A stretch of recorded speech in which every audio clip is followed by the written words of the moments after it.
Great to see you. You too, how have you been? Good, ready to spill the tea.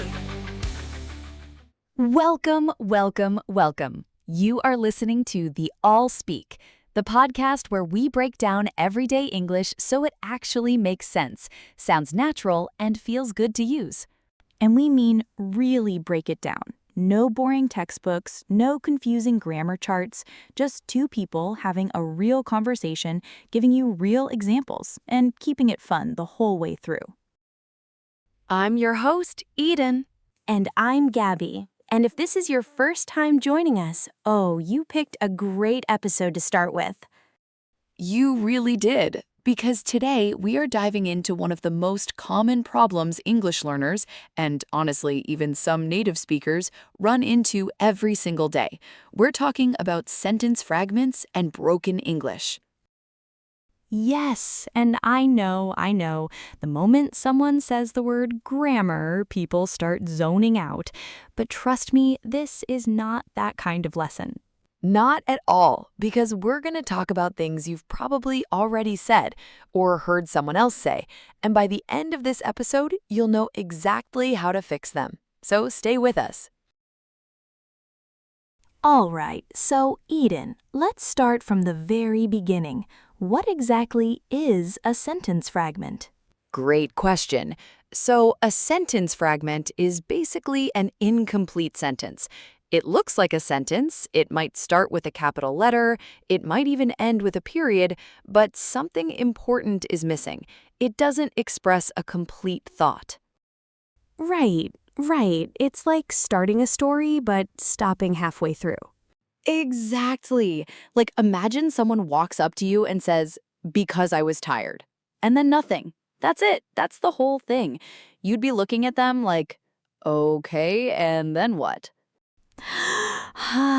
Yes, that's so awkward. You're waiting for the rest of the sentence, and it just never comes. Exactly. So, because I was tired, that's a fragment. It has a subject, it has a verb, but it starts with the word because, which means it's depending on another part of the sentence to make sense. It can't stand alone. It needs a partner sentence. It does. So the fix would be something like, I went home early because I was tired. Now that's a complete sentence. It has a subject, I, a main verb, went, and it expresses a full, complete thought. You understand exactly what happened. Oh, that's such a good way to explain it. So every complete sentence needs, what, a subject and a verb? Yes. At minimum, a complete sentence needs a subject and a verb, and it has to express a complete thought. Those are your three checkboxes. Subject, check.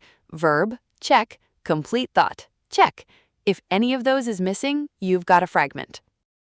I love that. 3 checkboxes. Okay, so listeners, remember that. Subject, verb, complete thought. Write that down if you need to, because that is your foundation for everything we talk about today. Yes, seriously, stick it on your wall if you have to. Now, Gabby, let's talk about the different types of fragments, because there are actually a few different ways a sentence can end up broken. Oh, right. Yes. It's not just one thing, is it? There are different ways it can go wrong. Exactly. So let me walk you through the main ones. The first type is a missing subject fragment. This is when the verb is there, but we don't know who or what is doing the action. For example, ran to the store. Ran to the store. Who ran? We don't know. The subject is missing. Right. Like you're reading a mystery novel and the main character just vanished. Huh. Yes, exactly. So the fix is easy. Just add the subject.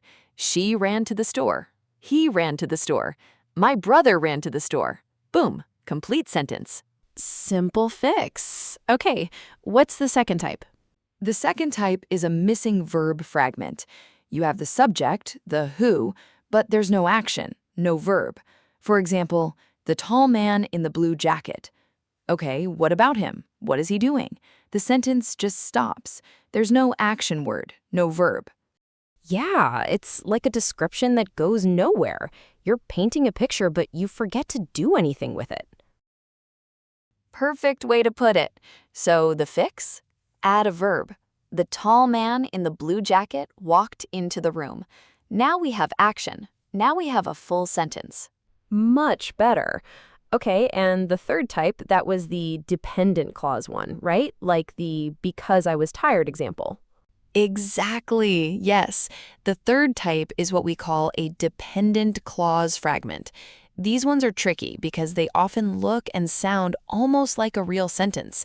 They have a subject and a verb, but they start with a connecting word that makes them depend on another sentence to be complete. Words like because, although, when, if, since, while, after, before. Oh, so those connecting words are kind of a warning sign. Like if you start a sentence with because or although, you need to make sure there's a complete thought following or attached to it. Yes, you've got it. So, although it was raining, that's a fragment. Fix it. Although it was raining, we still went for a walk. Now it's complete. The dependent clause is attached to a main sentence that can stand on its own. Okay, I want to pause here for a second and just appreciate how helpful this is for English learners, because I feel like fragments are so common, especially when you're still learning the language. Like you're translating from your home language in your head, and sometimes the translation comes out incomplete. Oh, absolutely. And that's not a failure. That is just how language learning works. Your brain is doing a lot of work. You're listening, thinking, translating, and speaking all at the same time. Fragments are one of the most natural mistakes that happen during that process. Totally. The key is just building awareness. Once you start recognizing what a fragment sounds like, your ear starts catching them, and then your mouth starts correcting them automatically over time. That's the beauty of it. Building awareness. I love that. All right, so let's get into some real life examples of broken English that people actually say, because I think hearing familiar mistakes makes it click faster. Yes. Okay, I have a good list. Let's play a little game. I'll say the broken sentence, the fragment, and you can try to guess what's missing. Sound good? Ooh, I'm ready. Let's go. And listeners, you play along too. See if you can identify what's missing before Gabby answers. Okay, first one. Going to the market tomorrow. Ooh, okay. There's no subject. We don't know who is going to the market. Yes, exactly right.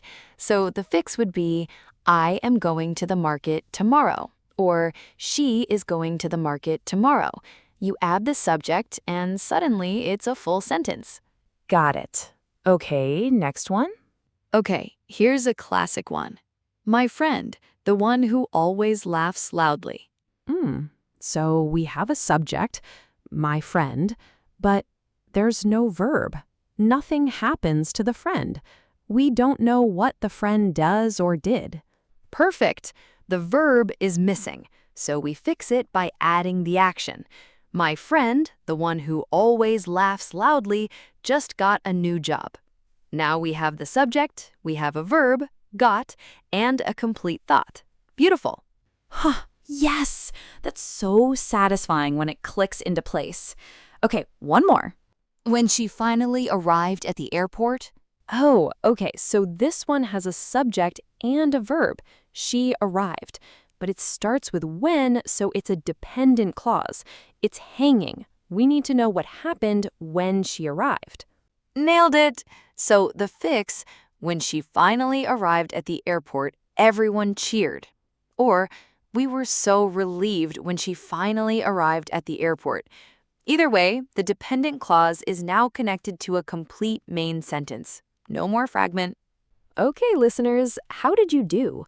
Were you getting them right? Because if you were, honestly, you're already ahead of the game. Recognizing the problem is more than half the battle. 100%. And if you didn't get them all right, that is completely okay. That is exactly why we're here. let's keep going because now I want to talk about some real scenarios where broken English shows up in everyday life. Yes, because I think a lot of people know the grammar rules in theory, but when you're actually talking at work, at school, in a shop, on the phone, it feels different. Your brain is under pressure and the fragments just slip out. So true. Okay, let's take a scenario. Imagine you're at work and your manager asks, "Why didn't you send the report?" And you answer, "Because busy." That's a fragment. There's a subject missing. Who is busy? Oh, yeah, because busy, I've heard that so many times. And you know what the funny thing is? In casual texting, we all do it. But in a professional setting, it can make you sound less confident. Exactly. So the full professional version would be, "I didn't send it because I was very busy with another project." Full subject, full verb, complete explanation. Now you sound professional and clear. Right, and here's another super relatable one. At school, teacher asks a student, what happened in the story? And the student says, the boy, running away from home. Two fragments back to back. Oh yes, the boy, no verb, running away from home, no subject, and it needs a helper verb. So the fix would be the boy was running away from home. Subject, the boy. Verb was running, complete thought. Done. And listeners, notice that was running uses a helping verb, was, plus the main verb, running. That combo is super important in English. A lot of learners drop the helping verb, which creates a fragment. So watch out for that. That is such a great point, Gabby.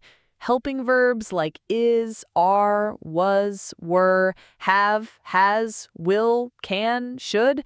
These tiny words do a huge job in making sentences complete. When they get dropped, the sentence breaks. Like, she going to school, instead of, she is going to school. Just two letters, is, but they make all the difference.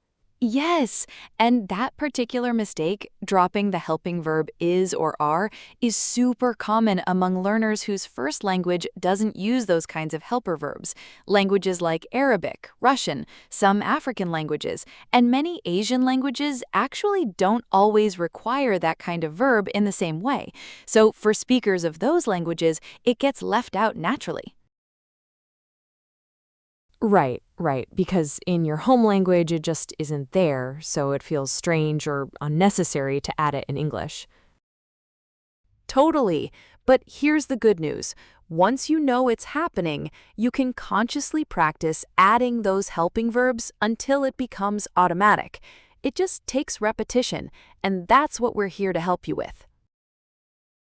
Absolutely. Okay, so I want to talk about another really common broken English pattern, and this one trips up so many people. It's mixing up verb tenses within one sentence. Ooh, yes, tense confusion. That's a big one. So an example would be, yesterday I go to the store and I buy some groceries. The word yesterday tells us this is the past, but go and buy are present tense verbs. So the sentence is broken. It's internally inconsistent. Exactly. It's like your sentence is trying to live in two different times at once. Exactly. So the correct version would be, yesterday I went to the store and I bought some groceries. Past tense all the way through. Went, bought. Consistent, clean, complete. And you know what? I tip for listeners here, if you start a sentence talking about the past, every action in that sentence should be in the past tense too, unless there's a specific reason to switch. Keep your tenses consistent and your sentences will feel much more natural. Such a good tip. Okay, let's talk about one more very common pattern of broken English before we get into some exercises. And this one is about subject-verb agreement. Eden, do you want to take this one? Yes, absolutely. So subject-verb agreement means that the subject and the verb in your sentence have to match. They have to agree. If the subject is singular, meaning one person or thing, the verb should be singular. If the subject is plural, meaning more than one, the verb should be plural. Right. So an example of broken agreement would be she go to school every day. The subject is she, singular, but go is not the right form for singular third person. It should be goes. Yes, she goes to school every day. That little letter S at the end of goes, it matters so much. And similarly, they goes to school is also wrong. With they, you go back to go, no S. They go to school every day. It's those tiny things, right? The little S at the end of a verb, the helping words, the tense. They're small, but they add up. And when you get them right, your English sounds so much smoother. So smooth. Like, there's a real difference between someone who speaks English and someone whose English flows. And this stuff, fixing these small, broken patterns, is what creates that flow. Okay, I think it's time for a proper practice exercise. Let's give listeners something they can actually do right now in real time. Yes, let's do it. So here's how this works. I'm going to read out 5 broken sentences. Each one has a problem. Either it's a fragment, a tense issue, or a subject-verb agreement error. Your job, listeners, is to pause this episode after each one, figure out what's wrong, and fix it. Then come back and we'll give you the answer. I love this. Okay, pause as many times as you need. There's no rush. Actually thinking through these on your own is how the learning really sticks. Ready? Let's go.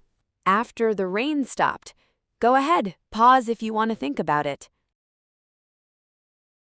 This is a dependent clause fragment.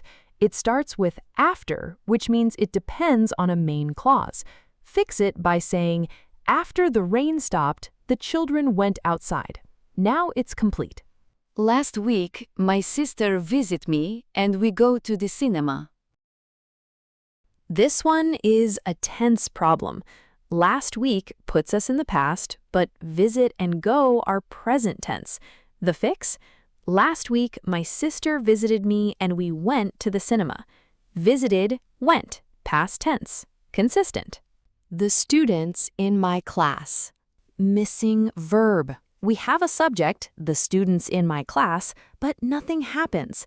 Fix it. The students in my class are very hardworking. Subject, verb, are, complete thought. Done. He don't know the answer.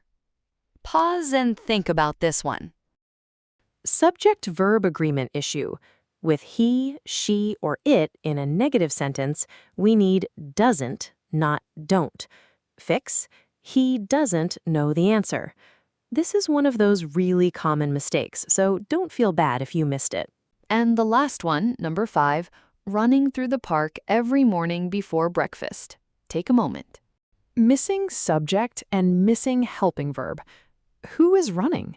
Fix, she runs through the park every morning before breakfast. Or, he is running through the park every morning before breakfast. Either way, subject added, verb complete, full sentence. Great job, everyone. How did you do?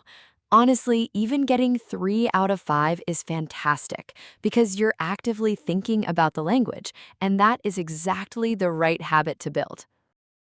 Right. And you can always replay those examples, write them down, and practice making up your own versions. That kind of active practice is worth more than hours of just reading about grammar. Okay, so now let's shift gears a little. We've talked about what fragments are, the different types, common mistakes, and even done some exercises. Now I want to give listeners some practical, everyday tips for avoiding fragments and broken English in their day-to-day speaking. Yes, practical tips. This is what I love most. Okay, Eden, give us your top tips. Okay, tip number 1, and this is the most powerful thing I can tell you, read your sentences out loud. When you're writing something, always speak it out loud after. Your ear will catch things your eye misses. If something sounds strange or unfinished when you say it, it probably is. Oh, that's so good. Our ears are so powerful. We're wired to recognize complete speech patterns from birth. So your gut feeling about whether something sounds right, trust it. Tip number 2, use the 3-checkpoint test we talked about. Before you commit to a sentence, whether you're writing it or about to say it, ask yourself, does this have a subject? Does this have a verb? Does it express a complete thought? 3 yes answers means you're good to go. The 3-checkpoint test. I really love that. It's like a quick mental scan before you speak or write, and with practice, it becomes so fast you barely notice you're doing it. Exactly. Tip number 3, practice combining fragments into full sentences as a daily exercise. Take 5 fragments every day, write them down, and then fix them. Make it a habit. You can even do it in a little notebook or on your phone notes. Just 5 fragments a day. It adds up fast. Oh, I like that. Like a daily workout for your grammar? 5 minutes a day, 5 fragments. That's so manageable. And tip number 4, consume lots of English content. TV shows, podcasts like this one, YouTube videos, audiobooks. The more you hear complete, natural English sentences, the more your brain absorbs the patterns. Passive listening is powerful. Yes, your brain is always learning, even when you're not actively studying. Just having English playing in the background while you cook or exercise or commute, that exposure adds up more than people realize. And tip number 5, don't be afraid to speak even when you're not sure. Making mistakes in conversation is not embarrassing. It is practice. Every time you catch yourself using a fragment and correct it mid-sentence, that is a win. That is growth happening in real time. I cannot stress this enough. Don't let the fear of making mistakes stop you from speaking. Everyone who speaks English fluently today, they all made thousands of mistakes on the way there. Thousands! The people who get fluent fast are the ones who speak anyway, mistakes and all. Beautifully said. Okay, before we wrap up today's episode, I want to do one final section, and this is a quick summary of everything we covered so you can cement it in your mind. Yes, quick recap. Let's go. Number 1, a sentence fragment is an incomplete sentence. It is missing a subject, a verb, or a complete thought, sometimes all 3. Number 2, the 3 types of fragments are missing subject, missing verb, and dependent clause fragments. Each has its own fix. Number 3, common broken English patterns include dropping helping verbs, mixing up tenses, and subject-verb agreement errors. All of these can be fixed with practice and awareness. Number 4, use the 3-checkpoint test. Subject, verb, complete thought. If all 3 are yes, you have a full, beautiful sentence. And number 5, speak, practice, listen. Don't wait until your English is perfect. It gets perfect by speaking. Every conversation you have in English is a lesson. I genuinely love today's episode so much. This is such foundational, important stuff, and it applies whether you're a beginner just starting out or someone who's been speaking English for years but still wants to polish things up. Absolutely. There is always something to tighten, always something to improve. And that's not a weakness, that's just the beautiful, ongoing process of mastering a language. We're all on that journey together. Together is right.